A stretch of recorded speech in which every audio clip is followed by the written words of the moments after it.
Oi, gente, como vocês estão aí? Para vocês que me mandaram, eu quero saber um pouquinho mais sobre a visão sistêmica, sobre a doença na visão sistêmica, né? Agora que a gente acabou de saber que a princesa Kate também está com câncer, está em tratamento de câncer. É, é uma grande, é um grande despertar sistêmico quando a gente olha a vida sob esse viés, né, dos nossos antepassados, do quanto a gente honra, inclusive no adoecimento, a história da nossa família, as pessoas que foram excluídas, tudo que Bert Hellinger traz para a gente na filosofia sistêmica. Eu não podia não gravar essa aula para vocês aqui rapidinho, para falar um pouquinho mais sobre a doença na visão sistêmica. Bom, primeiro a gente tem que, o que me chama a atenção, né, nessa questão da Kate, a princesa Kate lá da Inglaterra, é que ela está em tratamento de câncer junto com o rei Charles, né? Estão os dois passando pelo mesmo problema, pela mesma questão. Eu começo lembrando que eu nunca mais usei o termo que a pessoa está em guerra, que ela é uma guerreira, que ela está em luta contra a doença, que ela está lutando, porque a minha professora Angélica Oveira, maravilhosa, me ensinou que nós não lutamos, nós não guerreamos com a doença, a gente aprende com a doença, a gente entende qual é o recado que o sintoma ou que a doença, quando já ah, está presente no nosso corpo físico, quer nos mostrar. A primeira questão é que a gente precisa lembrar que o nosso corpo físico é apenas uma dimensão do nosso ser. Nós somos seres espirituais, nós somos seres sistêmicos, a gente vem de uma família, né, de um sistema familiar, nós temos um sistema psicológico e temos um sistema fisiológico. Então, todas essas partes do nosso ser estão juntas. Quando a gente fala de doença, quando a gente está falando nesse caso do câncer, né, mas podia ser também qualquer outra, nós estamos falando de algo que acontece no nosso corpo fisiológico, físico. Mas da onde vem isso? Como isso impacta também no meu campo psicológico, no meu campo sistêmico, familiar e no meu campo espiritual? Bom, outra coisa que a visão sistêmica traz é que quando o nosso corpo físico adoece, é também uma maneira muito profunda nossa, como indivíduos deste sistema, de nos colocarmos a serviço de algo que precisa ser entendido ou principalmente que precisa ser visto. Então, nós, como indivíduos da humanidade, mas principalmente do nosso sistema, nos colocamos a serviço do coletivo, seja da nossa família, seja dos nossos amigos, seja da família do nosso marido, que é o sistema que a gente entra e começa a fazer parte da nossa esposa, ou né, do casal em si, dessa família que a gente cria. Eu fiz algumas anotações aqui para eu não me perder. Bom, qual é a função do sintoma e da doença, quando a questão que pode ter partido de outro campo nosso de existência chegou então na matéria, no corpo físico. O sintoma e a doença faz e tem a principal tarefa, né?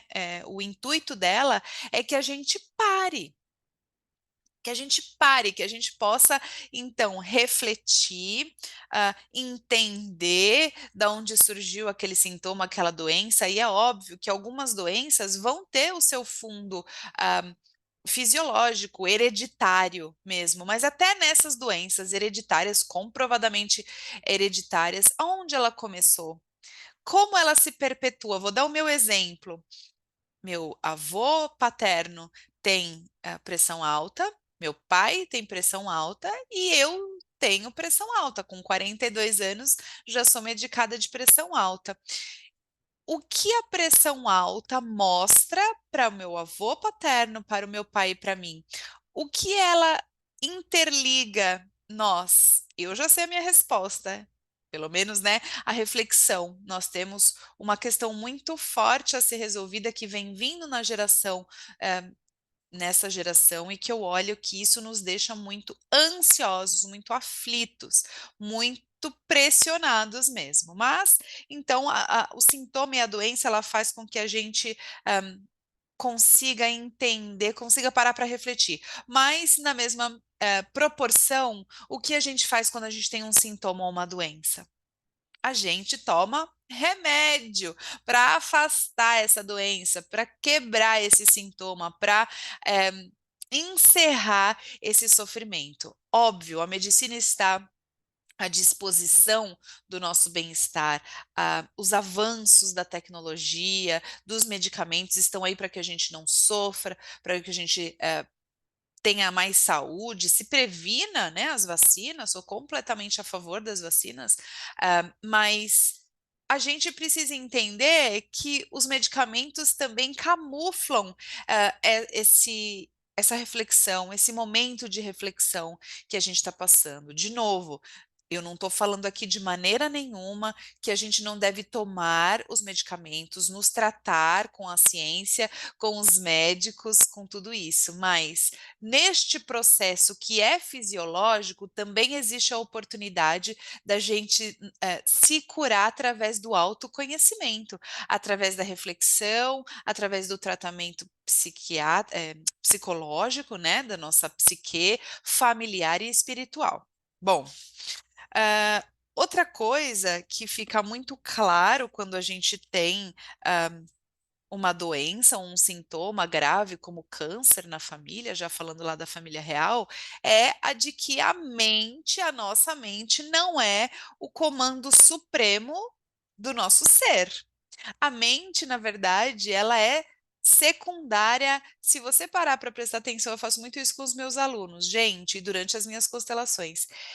Perceba como a gente sente primeiro no nosso corpo as respostas, a interação, os relacionamentos, a troca de energia do que na mente. Vou te dar um exemplo disso. Você encontra uma pessoa e ao olhar para ela, o seu coração dispara, você tosse, você tem algum tipo de reação que é o seu corpo, mesmo sem não ter trocado oi, bom dia ou boa tarde com essa pessoa. Procure refletir sobre isso. Quando eu digo que a mente não é quem domina o nosso ser, a nossa existência, eu estou dizendo, por exemplo, que a morte cerebral não, não desliga os nossos órgãos. Já pararam para pensar nisso? Se a mente, se a nossa consciência, né, se tudo isso que a gente acredita, as nossas visões, as nossas ética, moral, tudo que a gente pensa, fosse o preponderante, fosse o mais importante da nossa existência como ser humano, não existiria morte cerebral, porque aí eu desligo o cérebro, eu desligaria o corpo, mas não é o que acontece. Contudo, todavia, porém, quando eu desligo o corpo físico, a mente não resiste. Eu não continuo viva e raciocinando se o meu corpo físico parou. E a gente sabe que pode ser o menor dos órgãos. Quando ele para, o sistema todo desliga e a mente também.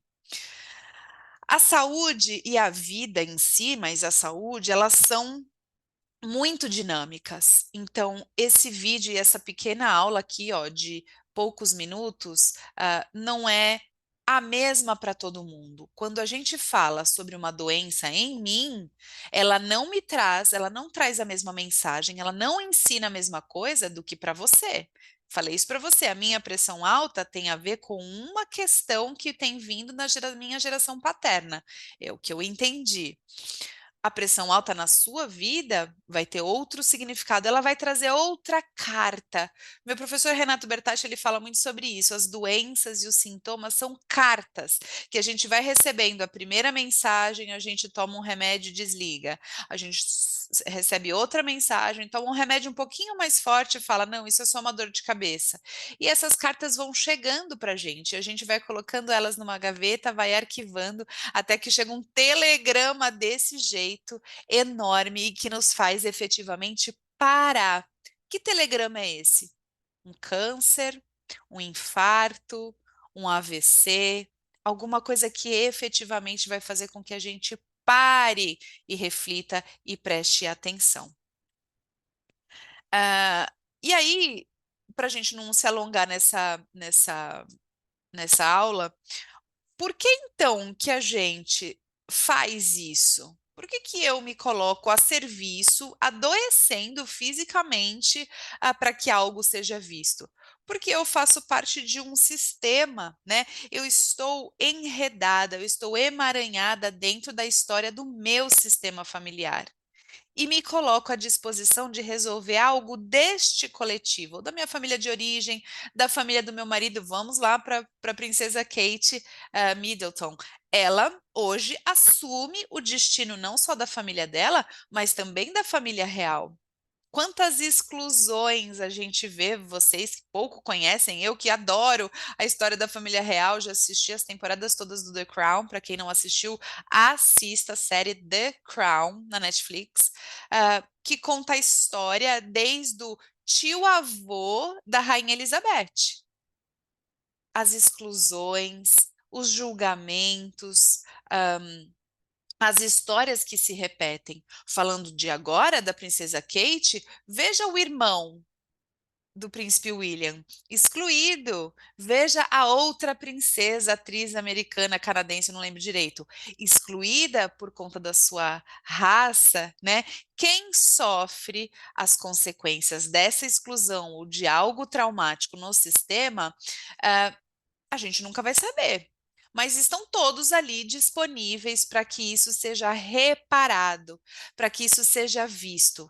Ah, Aline, mas nós estamos falando de uma pessoa que entrou na família real agora.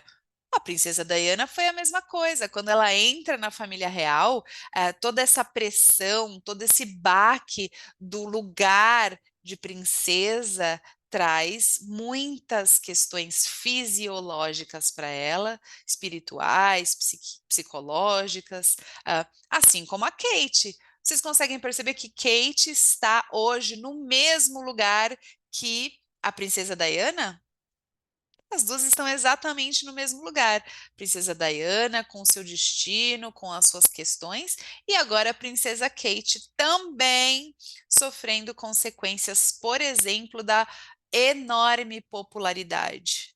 Na série The Crown, e para quem sabe mais sobre a família real, a princesa Diana começou a incomodar a família real, porque ela chamava muito mais atenção do que os próprios membros oficiais, né? E faziam então com que ela se destacasse mais. Isso teve um peso muito grande. A princesa Kate, quando se tornou princesa, ainda antes de casar, mas principalmente depois de casada, também assume esse papel de muita popularidade, né?